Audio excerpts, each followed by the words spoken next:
Hello, hello, hello. What's going on, my loves? Happy Monday, and welcome to another edition of the weekly Astro Forecast live here in the Astro Room on YouTube. I'm your host and your favorite astrologer, Mel of Divine Feminine Works, where I help people unlock their divinity and discover their magic. So if that's something that you're interested in, stick around. I forgot what I was going to say for a second. So this channel is everything astrology, spirituality, and manifestation. So if those are the things you like, if those are the things you love, or if those are the things you want to learn more about, don't forget to hit that subscribe button as well as that notification bell so you'll always be notified when I come out with new content. All right, my love. So this is going to be the weekly Astro forecast for the week of December 18th through 24th, 2023. I don't know about you, but I'm ready to get rid of 2023. It has been a year and I'm definitely ready for some fresh energy. So counting down these last couple of days of 2023. And of course, this time of the year always gets us into reflection mode, right? Like we're thinking about everything that has transpired. We're thinking about what is to come, what we want this new year to be like. And of course, the astrology only makes this more pronounced as we are in the midst of Mercury retrograde. I don't know, this particular Mercury retrograde hasn't felt as turbulent as maybe some of the other Mercury retrogrades this year. I don't know. Let me know what you think. Hit up the chat. Of course, if you are here in the chat live right now, feel free to say hi. But hit up the chat or leave a comment down below and let me know how Mercury retrograde is treating you thus far. All right. So before we get into the details, of course, housekeeping and announcements. If you are joining me live tonight, thank you so much for tuning in. I sincerely appreciate you. Again, hit up that chat, say hello on your way in, and also hit that like button as you come in as well. It really helps the channel. It helps this information disseminate and get to everyone that needs to hear it. So definitely hit that like button, please, and thank you. And if you are joining me on the replay, I appreciate you just as much. And I sincerely hope that you get at least one piece of information that you can use going into this week. And if you find that that is the case, hit up that like button as well. And if you want more, don't forget to subscribe and hit that notification bell as well. All right. So as we wind down 2023 and we get into 2024, you are definitely going to want to know what 2024 has in store for you. I cannot sing the praises of astrology enough, and not just because I'm an astrologer, but I've seen what astrology has helped me do with my life. Astrology is a tool for self-discovery. And it's in understanding ourselves that we can make sense of our world, make sense of our reality, and most importantly, heal. Because trust me, we all have things that we need to heal from. And astrology has truly helped me in terms of figuring out who I am, what's going on in my life, why things are going on in my life, and what I can anticipate to come. That's been a very important component in my life recently, because rather than just raw dogging it through life and trying to figure out things as they come, if you have a general idea of what is to come, and when I use astrology as a predictive tool, it's not to predict things down to the day or even predict very specific things. More so than anything, it's about predicting themes that will play out in your life in the near future, or maybe even the not so near future, right? And when you know these themes, you can sort of prepare and you can sort of navigate life as these themes come up. And that has been, as of late, sort of the best use of astrology in my personal life. And this is, an experience that I impart onto everyone that I work with. And that being said, you are definitely going to want to check out my 2024 yearly reading, okay? It is an annual reading where I look at your natal chart, put it up against the transits for the year, and give you the themes as to what is going to play out over the next year for you, okay? It's extremely important, extremely detailed. It's a written report plus a 60-minute online consultation, plus I pull cards for messages from spirit. It's a whole thing. It's a whole vibe, and you will definitely want to sign up, all right? I will link that service. I will tag it to this video. I'll also put the link in the description box below. Spots are definitely filling up, so you will want to get on this as soon as possible. I cannot speak enough about how astrology can really help us understand ourselves and, most importantly, heal. And this is one of my services that will definitely help you do both. All right. So that being said, if you are someone who is interested in your horoscope, but you don't know where to look, what's online isn't really hitting, so consider subscribing to my text service where you will get your weekly horoscope texted to you every Monday, all right? And to do that, you will want to text the word ZODIAC to the number 855-826-5544. You'll join our Astro community where you'll also get other really cool information depending on your sign. It's a whole thing. So again, if you're looking to do that, the information will be in the description box below. All right. And as always, if you are someone who is new to astrology and you have absolutely no idea what's going on, or you're not so new to astrology, but you're realizing that it's a lot to retain, right? Astrology is not something that you can learn in a weekend. It's an ongoing course of study, right? Keyword is study. And so to help you start studying, I created this thing called the Astrology Basics Cheat Sheet, which basically gives you the quick and dirty on everything you need to know to start studying and understanding astrology, namely the 4 pillars of astrology, which are the houses, the planets, the zodiac signs, and the aspects. So it's an 11-page PDF document that gives you a short and sweet summary on all of these things so you can start committing them to memory. Because regardless of what anyone says or doesn't say, astrology is indeed a science. It's a science mixed with divination and a whole bunch of other things. But at its core, astrology is a science. And like any science, it requires a good deal of study. So to get you to start studying, I created this cheat sheet. And if you're looking to cop this cheat sheet, the link will be in the description box below. All you have to do is drop your email address and you will be good to go. All right, my loves. So let's talk this week. All right, so it's a new week. We're ushering in a new season, and Mercury is retrograding. It's going to be moving back into Sagittarius this week. So we got a taste of Mercury in Capricorn for a little bit, but now we're going to run that back, and Mercury is going to move back into Sagittarius. But first, Capricorn season. You know, I always feel like Capricorn season doesn't get the praise that it probably should, right? I mean, people really associate Capricorn season with, the holidays, Christmas, New Year's, Kwanzaa. Sometimes, Hanukkah also falls during Capricorn season. But it's the dead of winter, right? It's cold. It's less hours of daylight, at least here in the Northern Hemisphere, right? But that is the best time to get things done. And that is the essence of Capricorn energy. Capricorn is all about work. But work geared toward success, right?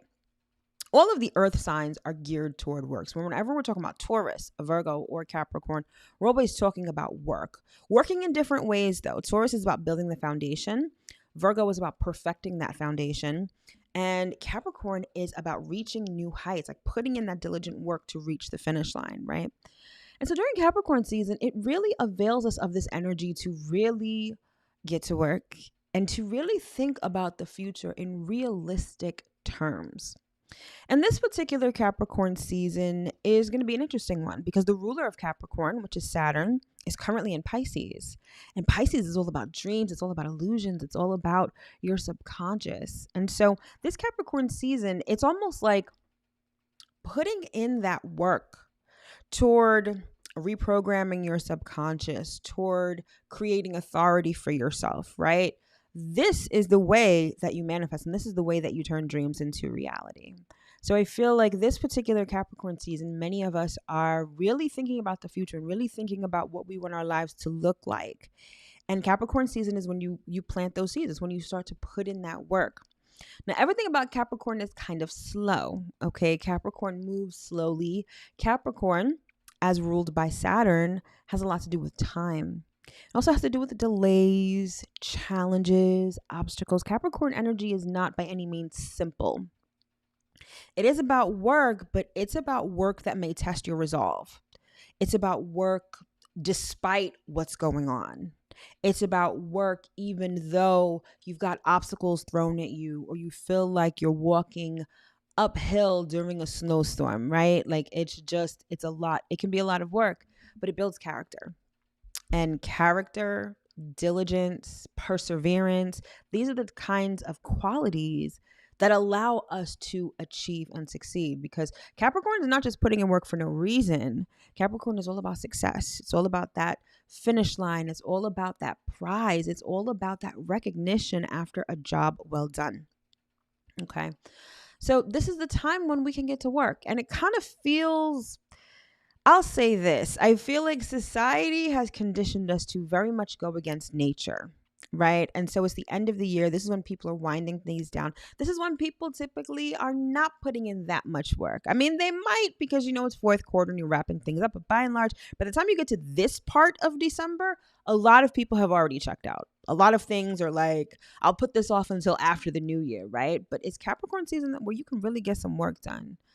The right kind of work, though. This isn't busy work just to be busy, just to be doing things. It's about figuring out your trajectory, which hopefully we have figured out during Sagittarius season. Sagittarius season, at least until Thursday, is still here. That Sagittarius energy, the sun is still in Sagittarius. So it's really about figuring out your direction, your trajectory. Like, where do you want to go, right? The big picture. And then in Capricorn season, you're like, all right, this is where I want to go. So let's start putting in the work to get there. So do not get lost on you that Capricorn season, it's about setting yourself up for success. Capricorn is also about karma. And karma is just cause and effect. So you cannot expect results from the work that you didn't do. And a lot of things can get done during Capricorn season. Now, it's not going to be sexy things, right? Capricorn's all about that diligent work, hard work, right? Typically, things related to career, perhaps, to business, to, things of that nature, right? But you put in that work, it will come back to you. If you put in that work with an eye towards success, you're going to move forward. But if you spend the season not putting in the work, slacking off, procrastinating, thinking of the end goal as something that's too hard to reach, right? Capricorn works despite the obstacles. So sometimes when we're hit with obstacles, we tend to shut down. Or sometimes we're even like, if you're met with resistance or if you're met with opposition, oh, that must not be meant for me. Right? Oh no, this must not be my thing, or I'm not meant to have this. I'm not meant to do this, because you're met with resistance. And that's usually not the case. Sometimes we're met with obstacles because we're building the character that we ultimately need to have the things that we want. Sometimes we view having things as just instantaneous, or I want this, I get it. But sometimes we have to turn into the person that can handle those things, that can have those things, that can possess those things, right? So it's about pushing past that. It's about pushing past the challenges. And so if you find that you're met with resistance, Capricorn energy is like, still put in the work. Now you'll know, of course, if you use your discernment, if you tap into your intuition, you'll know if something is really not for you. Right? No, Capricorn's not saying to work. It's not busy work. It's not work to just work for no reason. Even if you know that what you're working on is not going to bear any fruit. That's not what Capricorn says. Capricorn is like, we want success and we're willing to put in the work to do it. So figure out your direction, figure out what work needs to be done, and do it. Do it during Capricorn season, even though it's hard, right? Like, perfect example, and I feel like I use this all the time. Losing weight, right? Come January 1st, what happens? The gym is packed. The yoga studio was packed. Everyone wants to whatever. Fast forward to after Valentine's Day, the gym is looking real dry, right? Because people are like, oh, it's too hard.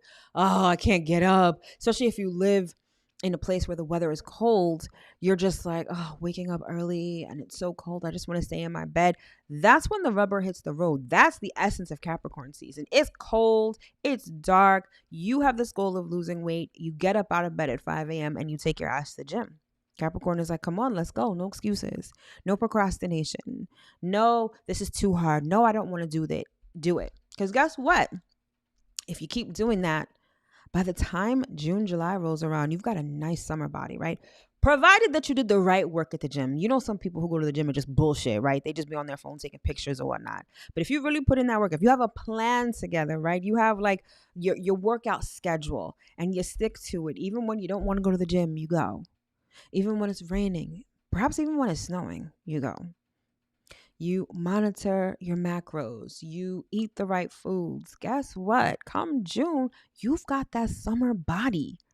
You don't have to hide under bulky clothes. You don't have to say, oh, maybe next year. No, you've got that summer body now. That's the essence of Capricorn energy as expressed through Saturn. Saturn is like, yeah, I'm going to take you through some rough shit. But at the end, you're going to have a really, really, really nice thing. And in this case, it's a body, right? Summer bodies are made in the winter. Hence, Capricorn season. All right. So let us get into it and see what we got going on for the week. All right.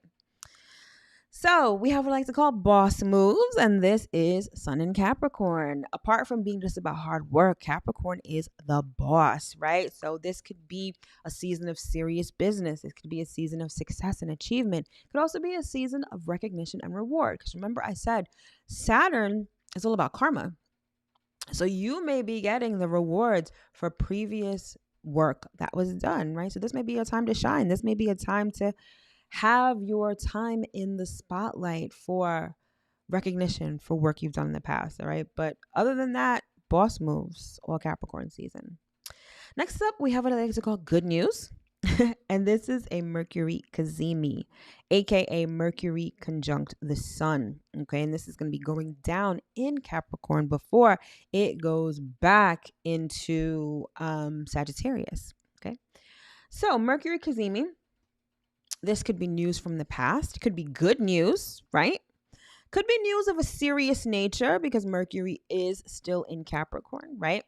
Could also be a very busy time. Anytime we're talking about Mercury, things tend to speed up, ramp up, more activities. So this could be a time that part of the week that finds you pretty busy. Could also be business moves. Mercury's in Capricorn. We already talked about Capricorn being big boss energy and, work and business and all of that. But Mercury is also about transactions. So this may be a time where you're making transactions, especially like this is fourth quarter. It's go time. This is the time to wrap up business with a nice bow, get that money in, get those orders in, get, accounts receivable, all that stuff. So could be a lot of that going on too with this particular Mercury cazimi. And then finally, we have what I like to call big ideas. And this is Mercury retrograding into Sagittarius. So we just had this. So you're going to notice this week that the energy may feel very familiar because Mercury was direct moving forward and now it's moving backward. So all of the aspects it was making on its direct phase, it's going to be making those again on the retrograde phase. So it's going to be seeing and understanding the bigger picture.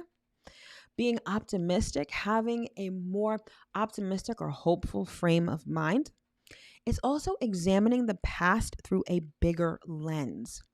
So perhaps when Mercury was in Sagittarius before, you're seeing the big picture, but now that Mercury is retrograde, it's almost like you're examining the past in order to understand the future. And so in doing so, that may allow you to see the bigger picture through a wider lens. It provides for more understanding and more wisdom. So if you use it for what I was going to say if you use it for what it's intended. I will say if you will use the energy as it is expressed, I feel like Mercury and Sagittarius could really get you to understand your purpose, your direction, your trajectory, your faith, even your beliefs in a richer and more wise sort of way. Okay, so let's get into the week and see exactly what we've got going on. So today we've got Mercury trine Jupiter. Tomorrow, we've got the moon moving into Aries. Thereafter, Thursday, the busiest day of the week, we've got the sun in Capricorn, Mercury sextile Saturn, Venus opposite Uranus, and the moon in Taurus. Okay, busy day on Thursday. Friday, we have that Mercury cazimi, which is the sun conjunct Mercury. Then on Saturday, we have Mercury moving into Sagittarius, retrograding back into Sagittarius, and Mars will be trine the North Node. And then we close out the week on Sunday with the sun sextile Saturn and the moon moving into Gemini. All right, so without further ado, let's get into it.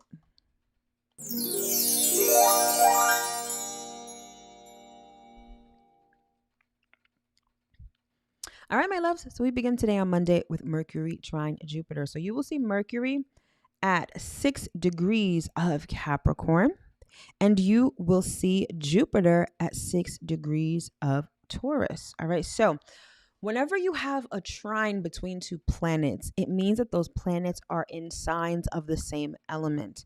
So Mercury is in Capricorn, which is an earth sign, and Jupiter is in Taurus, which is an earth sign as well. So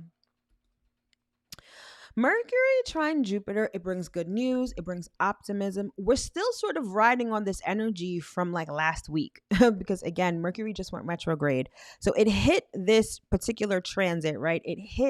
Mercury hit Jupiter already, and now it's hitting Jupiter again. So this may bring more good news or good news from the past, right?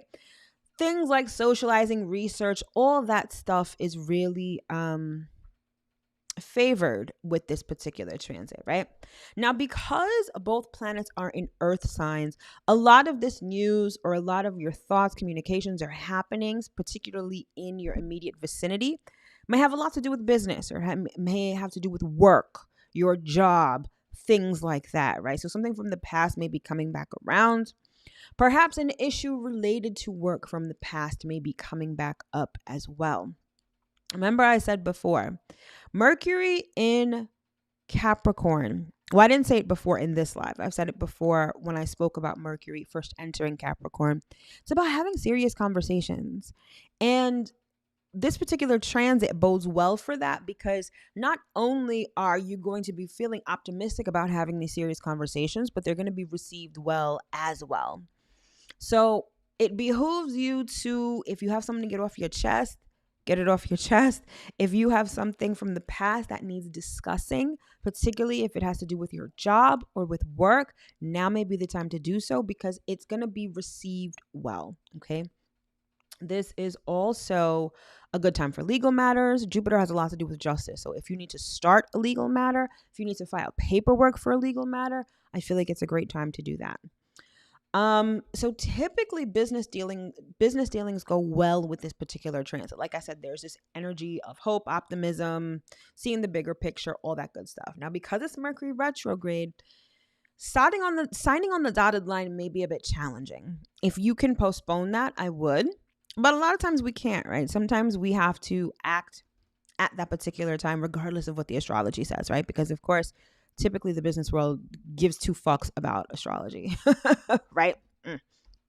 But whenever you have to do something really serious during Mercury retrograde, it always behooves you to get professional advice from someone else.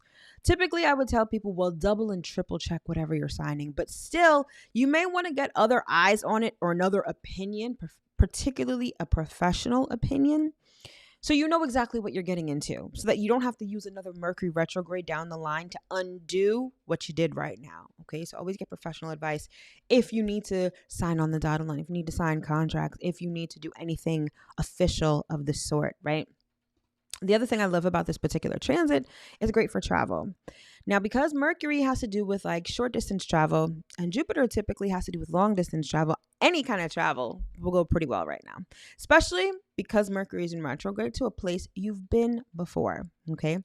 Whether you're going someplace or even whether you are just planning a trip, travel of any kind would really bode well with this transit. Now, I know this is going down today. So I'm pretty sure you're not just going to stop watching this live and jet off to Tahiti. But if you are, kudos to you because that's great. But this may be the time when you want to plan that trip and you want to plant that seed. Okay, so definitely keep that in mind. All right, so that is Monday and let's keep it moving.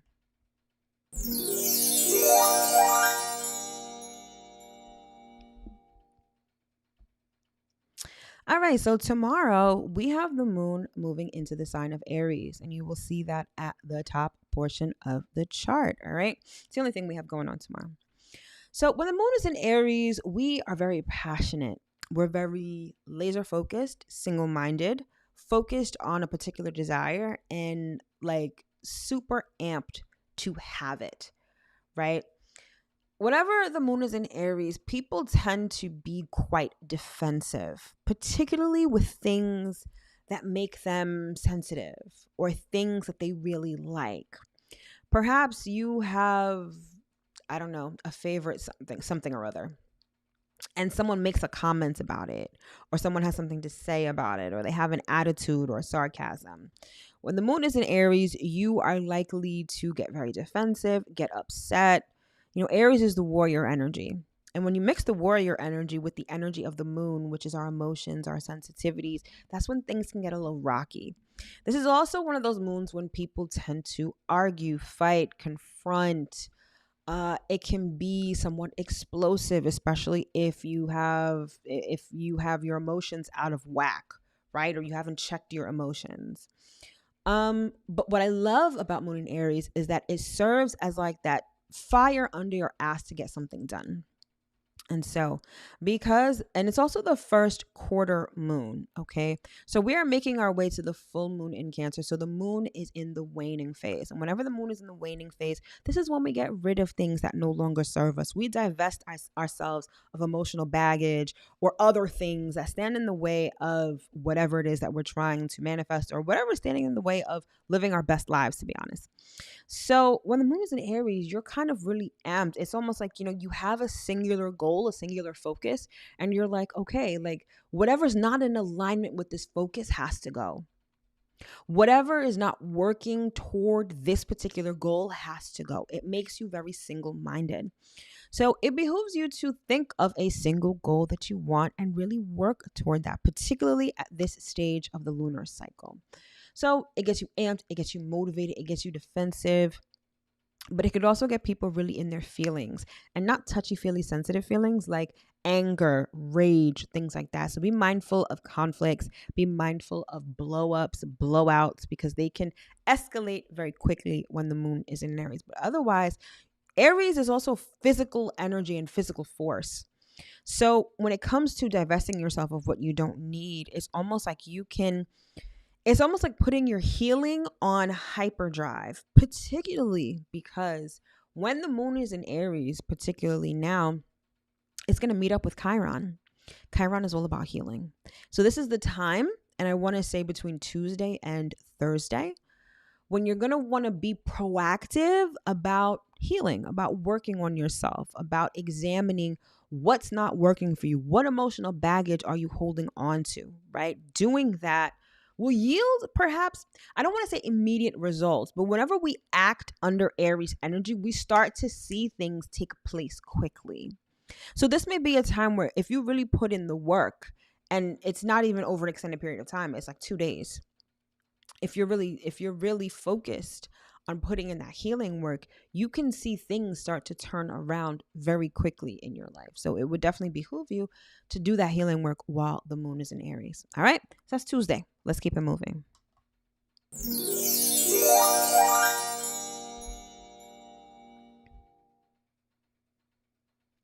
All right, so we move on to Thursday, but before we get to that, I just want to give a shout out to everyone that is here in the live. I know I see Ramel, I see Chanel. What's going on, Chanel? And of course, Patricia Jean and Respectful Cicada. All right, hello, everyone. Thank you so much for tuning in. Hopefully you guys are enjoying tonight's live. All right, so next up, we've got Thursday, and Thursday is like the busiest day, as you can see by all of the red circles on the chart. It's the busiest day of the week. We've got the sun moving into Capricorn, and you will see that, at the bottom right-hand corner of the chart, the sun will be at 0 degrees Capricorn. We have Mercury sextile to Saturn. Mercury is at 1 degree of Capricorn. Saturn is at 2 degrees of Pisces. Then we've got Venus opposite Uranus. Venus is currently in Scorpio. Uranus is currently in Taurus. And then we have the moon moving into Taurus as well. So like I said, busy ass day. All right. So first up, sun in Capricorn. And I pretty much summed this up earlier when I talked about Capricorn energy. But you're going to want to look at where Capricorn is in your natal chart. This is the area of life that's going to be highlighted and emphasized over the next couple of months. So for instance, if Capricorn is your 4th house in your natal chart, that means that home, family, domestic affairs are going to be highlighted, emphasized, right? Perhaps Capricorn is your 11th house. So this is where friends, associations, and your goals and dreams are concerned. And this is where your energy, your consciousness, and your focus are going to be directed over the next month. So look at where Capricorn is in your natal chart. That'll let you know what area of life is emphasized, right? So when the sun enters Capricorn, we're motivated by feelings of responsibility, ambition, respect for law and order. So Capricorn is all about structure. It's also about authority. So Capricorn energy has a lot to do with adhering to authority, right? Submitting to authority in certain instances. And it has to do with structure and systems, right? So the area of life that is covered by Capricorn in your chart, I want you to, over the next month, think about what systems do you have in place for whatever area of life it is. So going back to my example, let's say that you've got Capricorn as your 4th house. What systems, what structure do you have in place when it comes to home and family? So it could be a particular family dynamic, like a family hierarchy. Like, let's say your grandparents are still alive and they're the elders of the family and everyone sort of defers to them, right? Or maybe you have a family where everyone is completely autonomous and sort of does their own thing. That's the kind of structure that I'm talking about. So let's say you've got Capricorn as your 6th house. 6th house covers work and health. When it comes to your health, what kind of regimen do you have? What kind of system do you have in place to uphold a healthy lifestyle? Or lack of a system. Maybe you lack a system when it comes to that. So Capricorn season is great for putting systems in place, and systems are meant to achieve a certain result effectively, right? So perhaps this is a time where you want to put a system in place. But more so than that, Capricorn has a lot to do with authority, like I said before.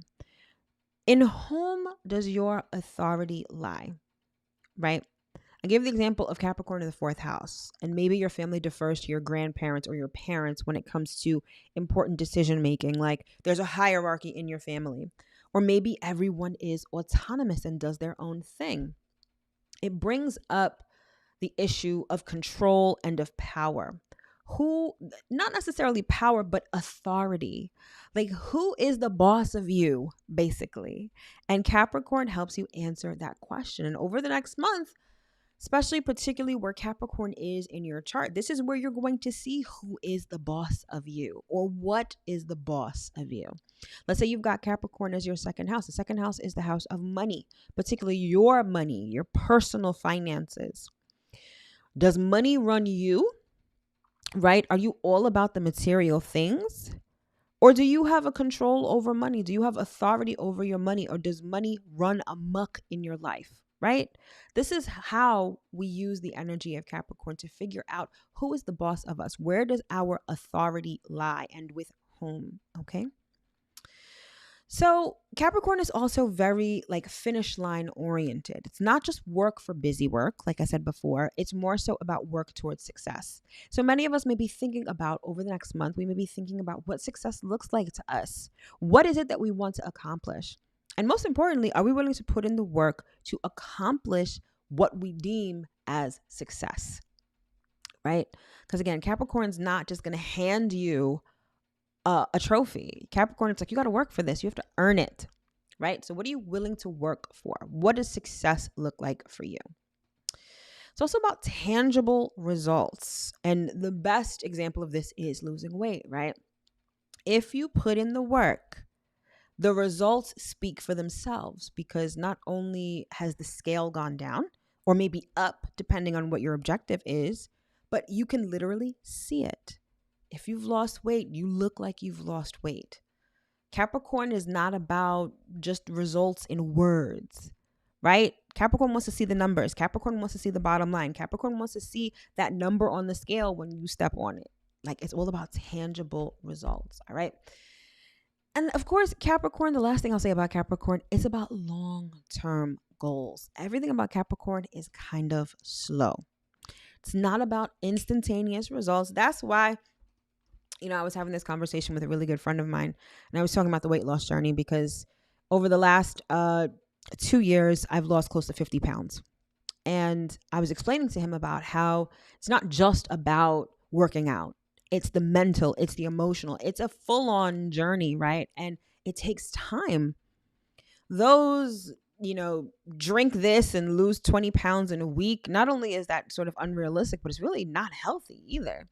Capricorn's also doing things the right way, doing things by the book.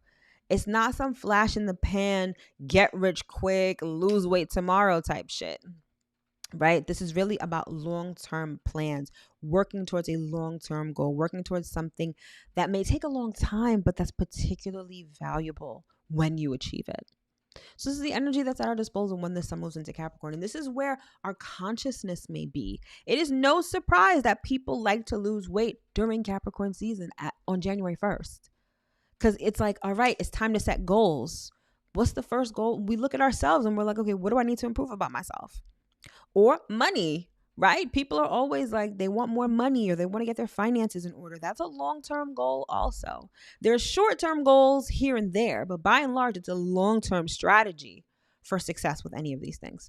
So that's Capricorn energy in a nutshell, and where our focus will be once the sun goes into Capricorn on Thursday, okay? Next up, we've got Mercury sextile Saturn. This bodes well for Capricorn season, right? Because it's about making long-term plans. And Mercury sextile Saturn is really just going to have you in the frame of mind to make serious long-term plans. Now, everything about a sextile is that opportunities present themselves. But if you don't take advantage of the opportunities, then you're not going to take advantage of the energy, right? So this is great for business dealings. It's great for long-term investments. Anything that you want to really put some serious work into that may take some time, you're going to want to plan it around this particular transit, the time of this transit, Mercury sextile Saturn. Now, keep in mind, Mercury is retrograde. So this is a perfect example of why retrograde is not the shit show that you think it is. This particular transit allows you to do something over again, but this time the right way, particularly wherever Capricorn or Pisces is in your chart. Now, I love the fact that Saturn is in Pisces because, like I said before, this is about turning dreams into reality.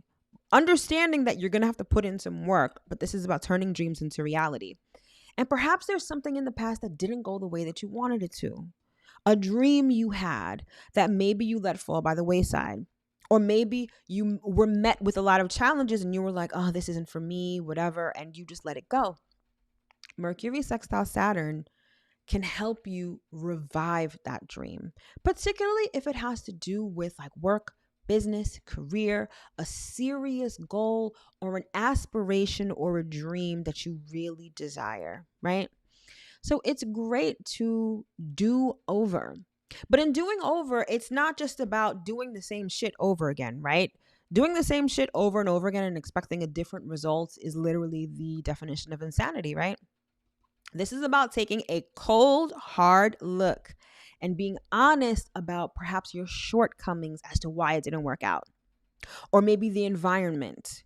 But whatever it is, you have to be realistic about what didn't work the first time. And be willing to self-correct and do the right work this time around. So it's all about examination, re-examining these things, but in a very sobering way, in a very realistic sort of way. Yes, this may be a dream that you have, right? But you can't look at this from a very fantastical and unrealistic lens. Saturn won't allow you to do that. Saturn is like, I'm going to open. What movie was it? The Bird Box? Where they were just like opening people's eyes to make them see, right? Like that's what Saturn does to you. Saturn is like, I'm not letting you wear these rose-colored glasses. Like you have to see shit for what it really is.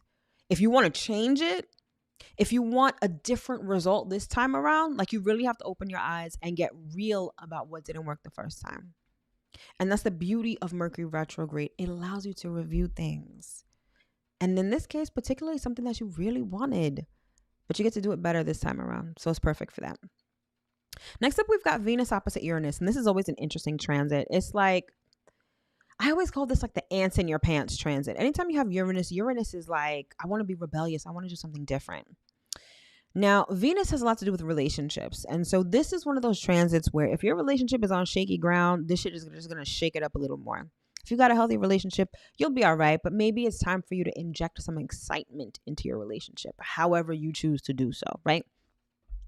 But keep in mind, Venus is in Scorpio right now. Venus in Scorpio is deep, is substantive. It's just like, I want your soul. I want love.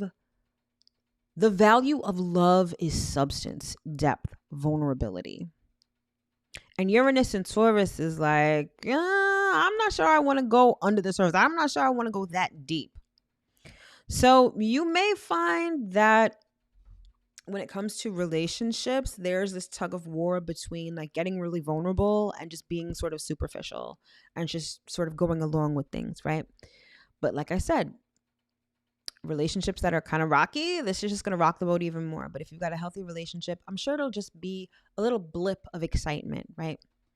Now, if you find that you're single, this particular transit may present lots of options for dating. There might just be a lot of like dating activity, right? And if you happen to form a relationship while this transit is going strong, it's one of those situations where it's going to be exciting. It's going to be real out of the box, really unique and eccentric, but it may not last for long. Anytime we have Uranus and Venus transits, it's excitement, but it doesn't really provide staying power. You would have to have certain aspects to Saturn to predict the staying power of a relationship.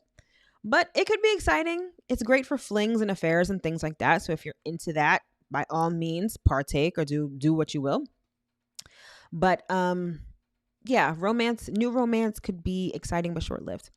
And of course, Venus is not just about relationships, it's about money. And so whenever we talk about Uranus, right, we talk about windfalls of money, unexpected money seemingly just finding its way into your bank account, right? Like just unexpected money. And when I think I'm not the only one that when I first heard that like windfall of money, it's like, oh my gosh, like I'm just going to find like $1 million in a cab or something like that. Like this is going to be amazing. Meanwhile, the reality of the situation is you find like $2 in your pocket as you're doing laundry.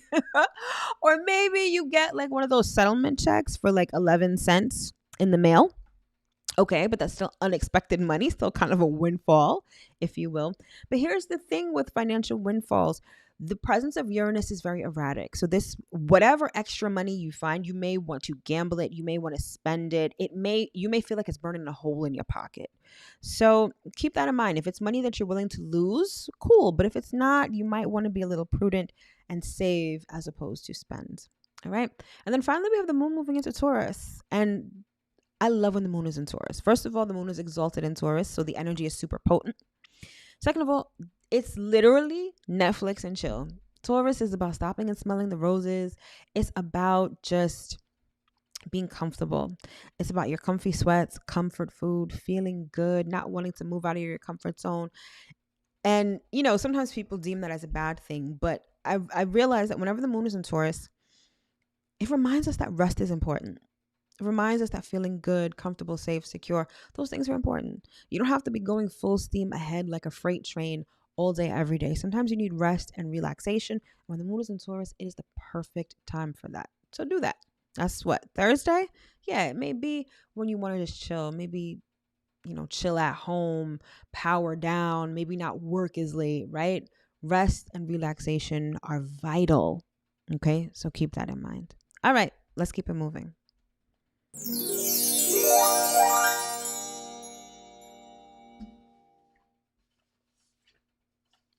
All right, so next up on Friday, we've got the Sun conjunct Mercury in Capricorn. And this is known as Mercury cazimi.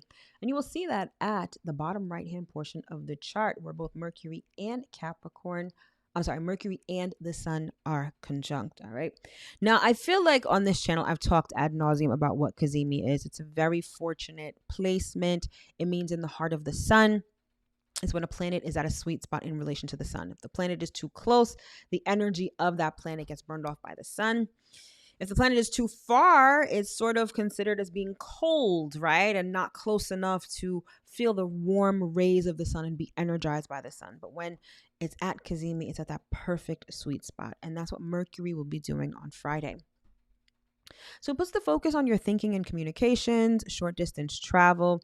Remember, Mercury is retrograde, so we may be thinking about something specific in the past, particularly as it relates to a job, career, Capricorn kind of things. You know what I mean? It brings mental alertness, quick thinking, adaptability, curiosity. Just think of a Mercury Cazimi as the energy of Mercury just warmed up, right? Just energized. It's great for mental activities because the sun not only energizes things. Sorry, my ankle is itching. The sun not only energizes things, the sun also represents vitality.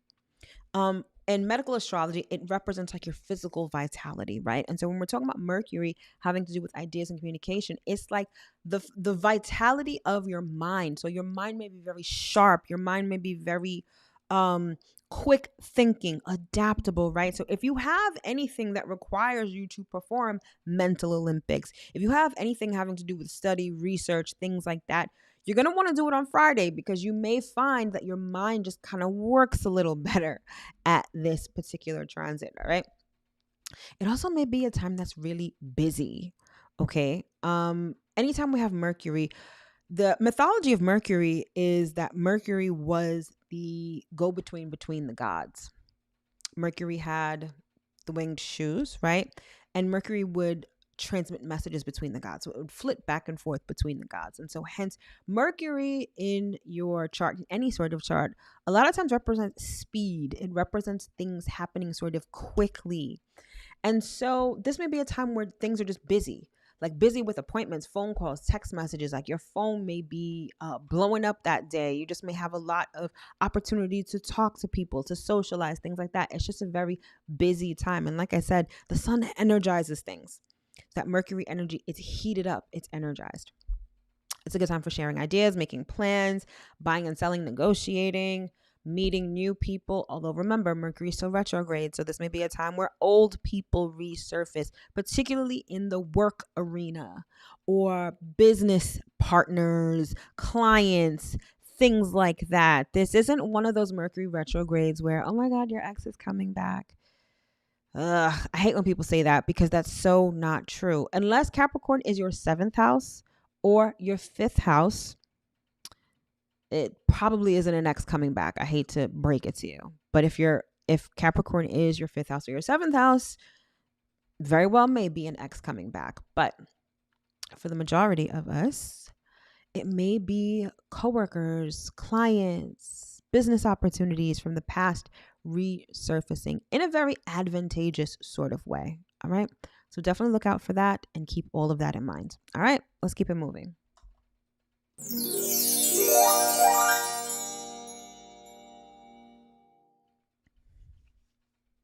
So next up on Saturday, first we have Mercury retrograding back into Sagittarius, and you'll see that at the bottom portion of the chart with Mercury at 28 degrees of Sagittarius. Then we have Mars trine the North Node. Mars is actually not too far away from Mercury. Mars is currently in Sagittarius, and it'll be trine the North Node, which is in Aries. All right, so let's talk about it. So first up, Mercury into Sagittarius. So I talked about this not long ago because Mercury was just in Sagittarius a couple of weeks ago. But our thinking shifts to the bigger picture and our direction. So I said before, Mercury in Capricorn is like you figured out what your direction was during Sagittarius season. And then Capricorn season is when you execute, when you start putting in the work in furtherance of that goal or to further that direction, right? And so this is where our thinking is. We're thinking big picture. We're thinking big plan. We're thinking big and expansive. What's going to allow me to grow? What can I learn, right? Mercury has a lot to do with learning. And when Mercury is in Sagittarius, it's like learning through wisdom. It's like the sage, it's the guru. It's that kind of learning that we are learning when Mercury is in Sagittarius. Now, Sagittarius is ruled by Jupiter. Jupiter has a lot to do with faith. It has a lot to do with beliefs. So when Mercury is in Sagittarius, particularly as it is retrograde, we may be re-examining our beliefs, re-examining our faith. Does this make sense? Is this the direction in which I want to go? Right? Re-examining all of those things. Is this a direction? Right? Is this even the thing I want to be doing? Again, it's big picture. It's new concepts. It's new ideas, right? believing perhaps in new things. But again, because Mercury is retrograde, it might be re-examining the old things that we believe in, the old faith, the old beliefs that we have. And so a lot of examining when it comes to that. And then we've got Mercury trine the North Node. Now, I'm sorry, Mars trine the North Node. Now, Mars is currently in Sagittarius and the North Node is in Aries, like I mentioned before. This has a lot of the flavor of the moon in Aries that I spoke about, which is happening on Tuesday. So it's like Mars trine North Node is like, you know exactly what you want to do and you're amped to do it, point blank, period. I feel like that's basically the essence of this particular transit. North Node is all about our destiny. It's all about where we're headed, what we're supposed to be doing. It has a lot to do with our purpose, right? Our mission. And when Mars is trine the North Node, it's like we're amped about that mission. We know it, we understand it, and it's full steam ahead. Very motivated. It's like that, when there's a track meet and they fire the gun to signify the start of the race. That's definitely symbolic of Aries energy, particularly, I should say Mars energy. And so it's like you're off to the races. It's go time. All right, so this is what I want to do. Let's do it. That's it. Right. But you also have this urgency to it as well. Now, our North Node, it's like our North Star, right? It's our guiding light. It's not something that we say, oh, this is my guiding light, and boom, you're already there. It's sort of something that you work toward. And it's something that involves, learning lessons, gaining experience, falling down, getting back up, right? It's a journey. Mars ain't really about a journey. Mars is like, I'm going, I want to get there already. Mars is sitting in the back of the car like, are we there yet? Are we there yet? Are we there yet? So there's this urgency and this sort of impatience inherent in the energy of Mars. So it may be like, oh my gosh, I realized that my purpose is healing people, right? And you realize that your purpose is going to medical school. Clearly, you may be very motivated and very amped about this decision, this calling to go to medical school. But everybody knows medical school is not a weekend course, right? Thank God, because we already have some really shitty doctors as it is. If it was a weekend course, they'd be killing people left and right? It takes time. There's a lot to learn. There's a lot to practice. It's a commitment, right? Mars is not really committal. Mars is like, yes, I want to go to medical school. But then when you get there, you're like, damn. So wait, I got to do like 4 years of undergrad, then like 4 years of medical school, then residency, then all this stuff. Mars is like, I don't know if I want to sign up for all that. Like, that's a lot. But that's how we're feeling. So you have to be able to keep the fire burning, the fire of your desire, that motivation to live your purpose, right? To live your mission. You have to keep that fire going. So this is a great start. Mars trine the North Node is a great start, especially if you're still figuring out what your mission is. There are going to be opportunities that arise that give you glimpses as to what your mission is. Now, keep in mind, it's Mars. So it may be a conflict. It may be a confrontation that gets you to realize, you know what? I really do want this. Perhaps, okay, back to the medical school example. You're like, all right, I'm a healer and I'm going to do it through going to medical school. I'm going to become a doctor. And then you've got family members who are like, are you sure you can do that? Are your grades good enough? Like, do you really think that you can get in? And that's when you're like, what are you talking about? Like, no, you defend it, right? That's how you know it is your purpose, because you're defensive about it. You have this passion for it and you don't want to take no from an answer. You don't want to listen to the naysayers, right? That may be the way that this particular transit presents itself. It's not like you're just going to wake up one day and just be motivated, although you could. But it may come through conflict. It may come through having to defend what it is that you want to do. That's how you'll know what's your purpose. But either way, like I said, it's great. It's a great motivating transit to get you up and running. But keep in mind that this is going to take time. And so you're going to have to find a way to keep that motivation going and keep those fires burning. All right, let's keep it moving.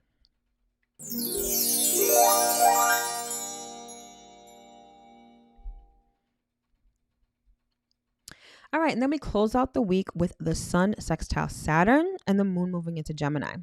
So at the bottom left-hand portion of the chart, you'll see the sun at 2 degrees of Capricorn.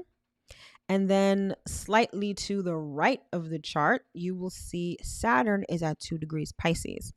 Then the upper right-hand portion of the chart, you'll see that the moon is in Gemini at 0 degrees. All right, so first and foremost, sun sextile Saturn. This is very similar to Mercury sextile Saturn, which we experienced on Thursday. So this just puts you in a serious frame of mind to get shit done. Like if I had to sum it up in a sentence, it would be that. Saturn is all about serious. It's all about perseverance, work, diligence, strong work ethic, all of that stuff. And the sun just allows you to focus your consciousness to that. So even though it is a Sunday and it is the weekend and it is literally Christmas Eve, it's actually a really great day to work. It's a great day to get things done. More so than that, it really puts you, what I like is that it puts you in a serious frame of mind. Again, the timing may not be that great because it's literally Christmas Eve. The following day is Christmas when people are not working. So it's almost like the energy of this particular transit. I'm not going to say it's wasted, but it's coming at a time where it's not like you're just going to get up and work, right? Most people are literally relaxing at this time. However, it puts you in that right frame of mind. So what I will say to do is at least take some time to think about a serious matter, something that you want to achieve. You may not be, or for some, you may be willing to put in some work even on the holiday, right? But for most, I'm pretty sure you don't. So just think about something that you would like to achieve, something that you would like to earn, something that you would like to be recognized for, and figure out what kind of work needs to be put into that in order to have that success.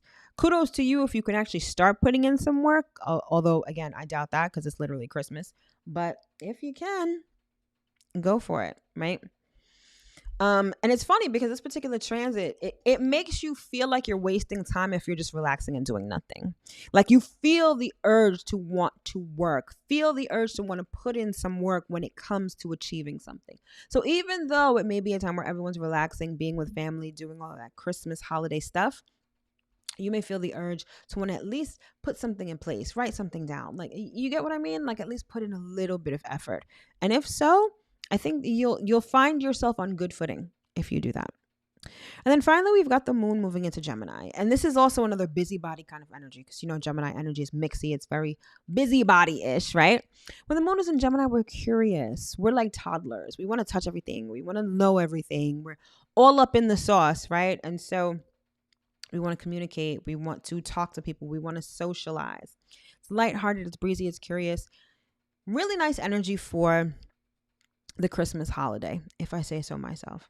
But it also may find you pretty busy, answering emails, text messages, talking to people, right? Like everyone on the group text with the Merry Christmas and all of that stuff. Like there's definitely going to be some moon in Gemini kind of activity. All right. So enjoy it. All right, my loves. And so that is the weekly astro forecast for this particular week.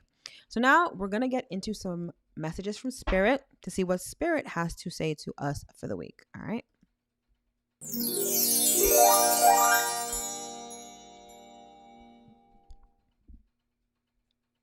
All right, so as always, I like to pull cards for messages from Spirit. I do it by sign, but whatever message resonates with you is your message. Could be for your sun sign, your moon sign, your rising sign, your Jupiter sign, your Venus sign. Doesn't matter. If it's your message, it's your message. All right, so of course we start out with Aries. So let's see what we got for Aries for this week. All right, Aries, we've got the Knight of Wands and we've got the High Priestess. So remember I said before about Moon and Aries and accelerating your healing.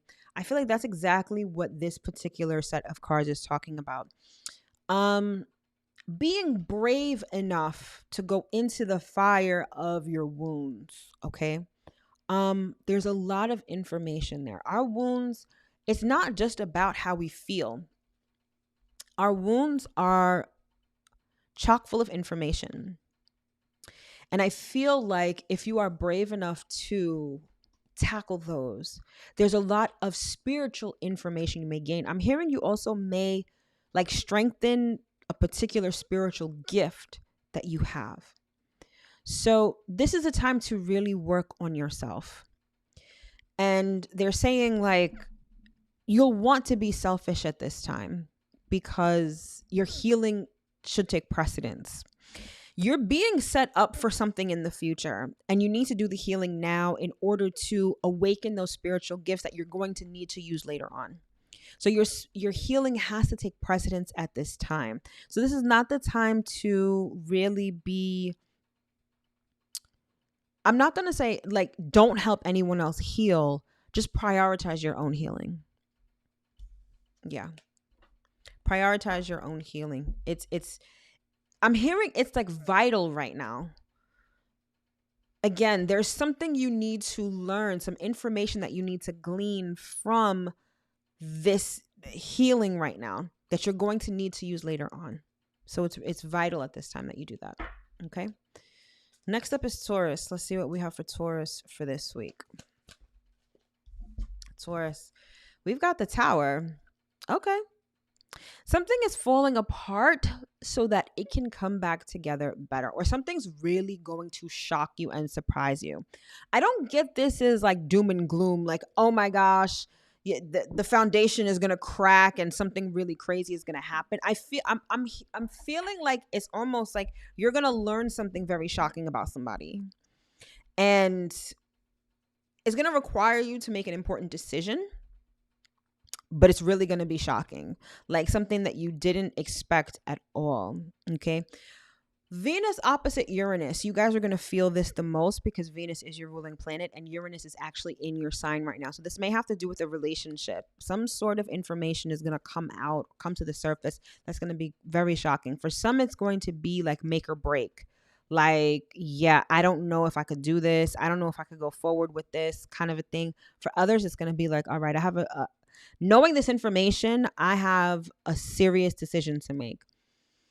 Make sure that you take your time with this decision because I feel like the gravity of the randomness or the gravity of the craziness that this thing is, it's going to require you to really deliberate.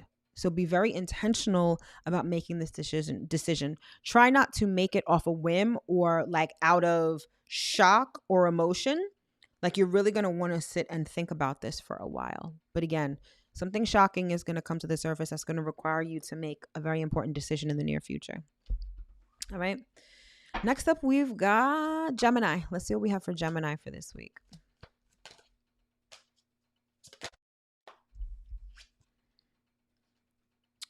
We've got the 5 of Wands, Gemini. So there is some kind of confrontation. If you look at this, doesn't this kind of look like a heart? It almost looks like the outline of a heart. I feel like some of you are like, there's a conflict when it comes to a particular relationship. Some of you feel like you have to, like you're on the defensive. Perhaps there's a confrontation with your partner, or perhaps this is like defending your relationship to your family or your friends or something like that. But there's this element of just conflict and battle and just, I'm hearing like saying the same thing over and over again. Like this is I'm like almost like this is a recurring issue. This is a recurring battle. It's a recurring argument about the same thing. And I feel like it's just more of the same this week, particularly with Mercury being retrograde. It's almost like, if there's a particular issue in your relationship that you have not addressed, that you have not resolved, it's the same thing. It's the same thing that's going to keep coming up. And I feel like it doesn't feel like you come to a resolution. I feel like this is just more of the same for you. To the point where I feel like you're almost used to it. Like you feel like this is part of the relationship. Like, oh, okay, I know that we always have this issue. Or this issue, it's what defines our relationship, right? But is this how you want to be living all the time? I mean, I'm not saying that from a judgmental place. I'm literally asking, is this how you want to be living all the time? Some of you need to take a realistic look at the root of this issue. Because some of you have either romanticize this issue, or like I said, it defines your relationship. Like, that's just how we are. Spirit is like, no, that's not how you are. This is some kind of unhealed something that you need to take a realistic look at this week. There's going to be an opportunity that's going to, okay. You're going to have to be intentional about looking at the root of this issue. But I have to be honest, I feel like now this is not the week that you're going to do it. So I feel like you're just going to be experiencing more of the same until you finally decide to be intentional about why this keeps occurring. Okay. All right. Next up is Cancer. Let's see what we have for Cancer for this week. Okay, Cancer. You have the same card as Taurus. You guys have the Tower. So something, you could be in the same situation with Taurus. You could be in a situation with a Taurus, and it's you and Taurus that are really having this whole situation. But something for you, it's a little different because something is coming undone. Something that was definitely not solid, but you've gotten warning signs of this thing coming undone for a while. There's always been these red flags. There's always been these like alarm bells, right? It's almost like, you know how when you're in school and you have fire drills? You've been having fire drills and now it's like an actual fire. So you know what to do. And even though it may come as a surprise because you didn't think it would come now, you may be prepared to deal with the aftermath of this because you've sort of been preparing for it. For some, I'm hearing that you've been ignoring these alarm bells. It's almost like every time the fire drill bell rang, you didn't, go outside. You didn't leave the building. You were like, oh yeah, I'll handle it. Like, I'll know what to do when a real fire happens. And meanwhile, you don't. Just like at work when they be having fire drills and you're like, no, let me just go to the bathroom. I don't need to. These things, they always say the same thing. If you haven't prepared for this in the past, then this is going to hit you like a ton of bricks. However, if you've heeded the warnings, if you've done what you could do, if you've learned what this situation was going to be like and prepared for it, then you'll be prepared for it. Point blank, period. But yeah, something is coming undone. And whatever is coming undone, it was not anything stable to begin with. And I think you know that. But again, if you didn't heed those warning bells, if you didn't participate in the fire drill, this is going to be very shocking to you and you're not going to know how to act. All right. All right. Next up is Leo. Let's see what we have for Leo for this week. Leo, we have the Lovers. Okay. So for you, I'm hearing that you have some choices to make. When it comes to love, are you all in or is this just practice? That's what I'm hearing. Like, is this something that you want to take seriously? So I'm assuming that this has to do with a relationship, right? Whether it's giving like new vibes. Like, it's giving like, okay, you just started dating someone and you're like, well, is this in alignment with what I ultimately want from a relationship? Or am I dating this person just to date this person? I'm hearing like, are you dating with intention? And I feel like this week is going to ask that of you. Because you know how sometimes when you first start dating someone and it's around the holidays, things can get a little weird. Because people's expectations may be heightened. I'm not saying that you just met them last week and now they want you to come to Christmas dinner with them, but it's like, okay, do we exchange gifts? Are we going to let our families know that we're dating? Like, that kind of stuff is coming up this week. And that's what's going to have you making a choice or putting you in a position to make a choice. Like, okay, does this person, like, is this someone I would bring home to my family? Or am I just like practice dating? Like, am I just dating just to date or whatever? So I feel like this is going to be a week where you have to assess how serious a relationship is and whether you want to take it long term or not. Okay. All right. Next up, we've got Virgo. Let's see what we have for Virgo for this week. All right, Virgo, we've got the Knight of Cups. So this is someone wanting to be vulnerable. This is someone wanting to connect and wanting to communicate with you on an emotional level. I don't get the sense that it necessarily is just romance, right? I'm also getting like this could be like a friend wanting to open up to you about something, like letting you know something about them. But I'm seeing like lots of communication, and communication of an emotional nature, of a substantive nature, right? And it's going to require you to be a little vulnerable, which may be a little difficult for you. But I feel like, especially with Venus currently in Scorpio, it's all about love being substantive, whether that love is friendship, whether it's romance, whatever it is. Vulnerability is going to be key. And I feel like you're open to the idea, but I'm also feeling a bit of hesitation and maybe even a little bit of fear. It's almost like you want to keep this helmet on. It's like Virgo loves to be perceived as perfect, right? There's not a hair out of place. You're looking well put together. It's almost like, you see how there's this helmet, right? It's like you have this helmet on. You're like, okay, I want to keep the helmet on because I know that if I take it off, my hair is going to look crazy. And I don't want this person seeing my hair crazy. Obviously, that's a metaphor for, really opening up, bearing your soul, letting people see your mess, right? Because I'm a Virgo sun. I know how that goes. Like, we don't want anyone looking at us sideways because we feel like when we have mess, that shit is messy. Like, it can be real messy. And sometimes we're like, I don't think this person can handle it. How are they going to think about me if they see this or learn this about me? And Spirit is like, it's time. I feel like it's going to be well received, particularly with Mercury trine Jupiter. Remember, I said serious conversations are going to be received well. That includes conversations of an emotional nature. So open up. Let people see your mess. Be vulnerable. It's only going to deepen the relationship and make you feel a lot better. Okay. Next up, we've got Libra. Let's see what we have for Libra for this week. Right, Libra, we've got the Empress. You guys are feeling satiated this week. Something about, it's like, I know Christmas is next week, right? But something about like you guys getting a really good Christmas gift, or you guys being able to like, almost like, like your kids want all these specific things for Christmas and you were able to get them all and they're wrapped under the tree. And it's just like you feel really good. You're feeling whole.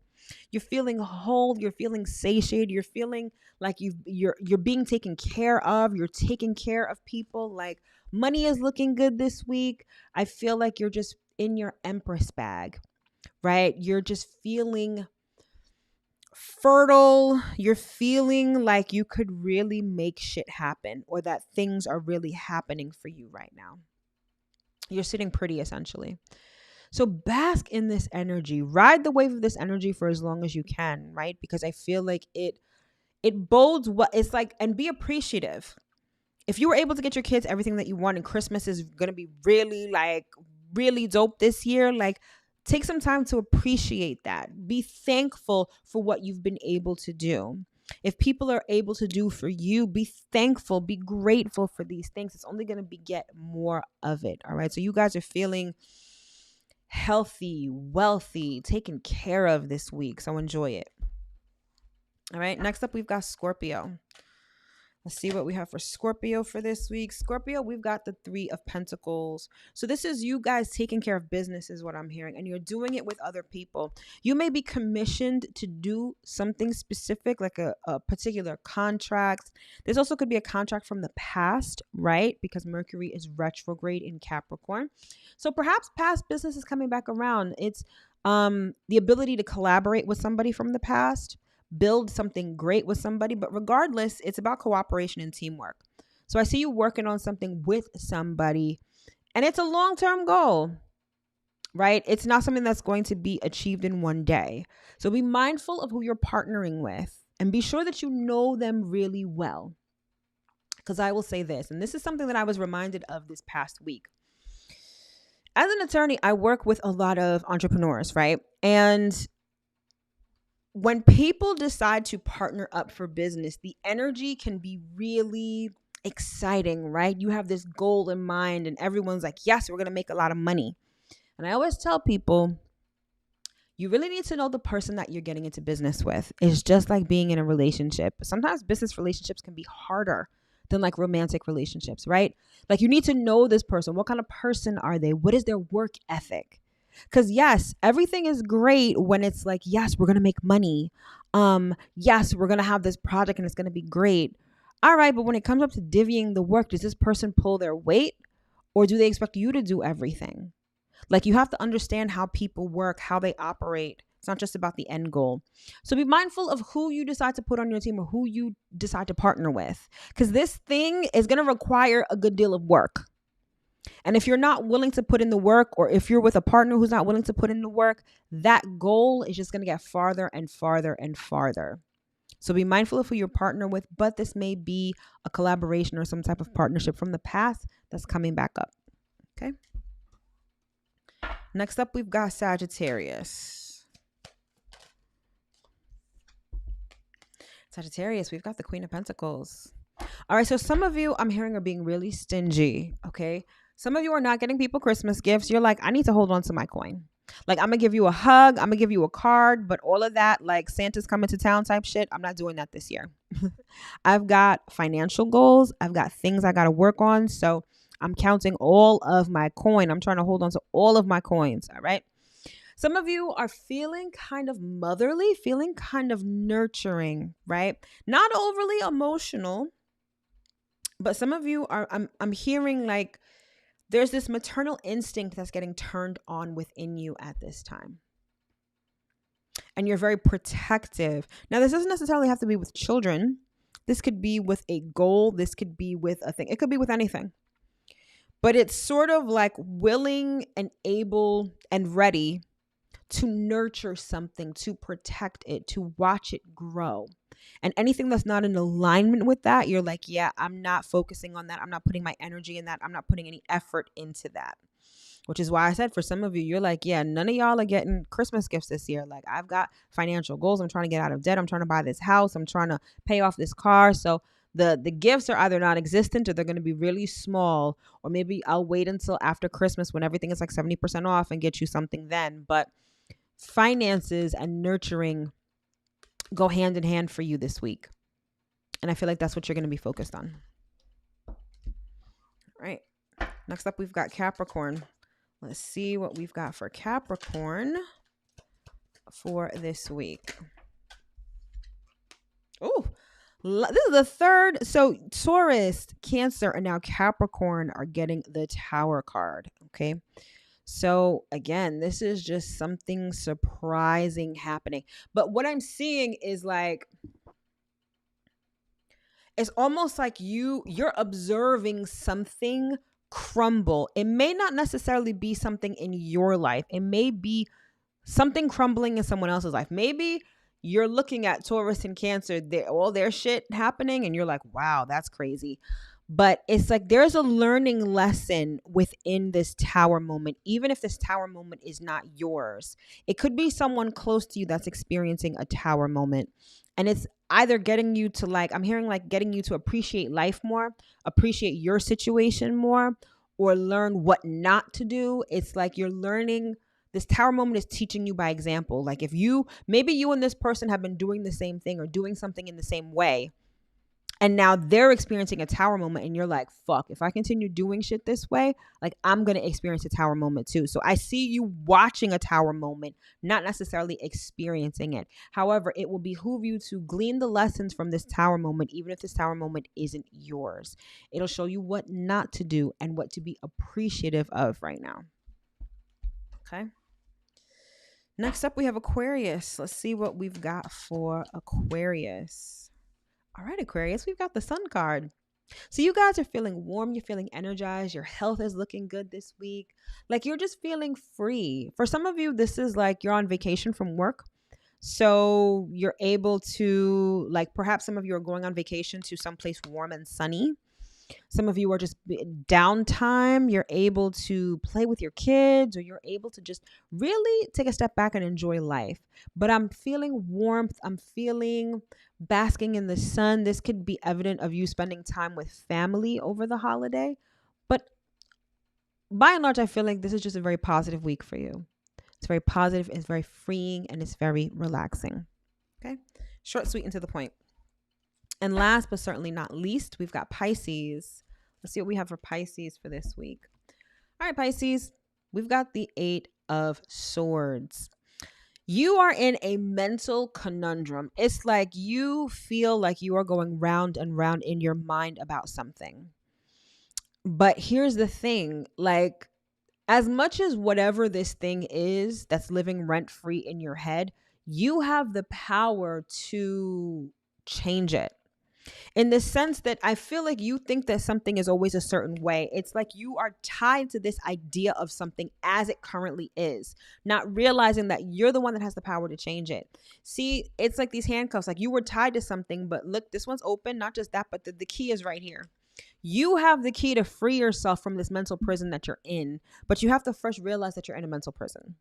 You have to realize that perhaps you are acting in accordance with insanity, like doing the same thing and thinking that you're going to get a different result.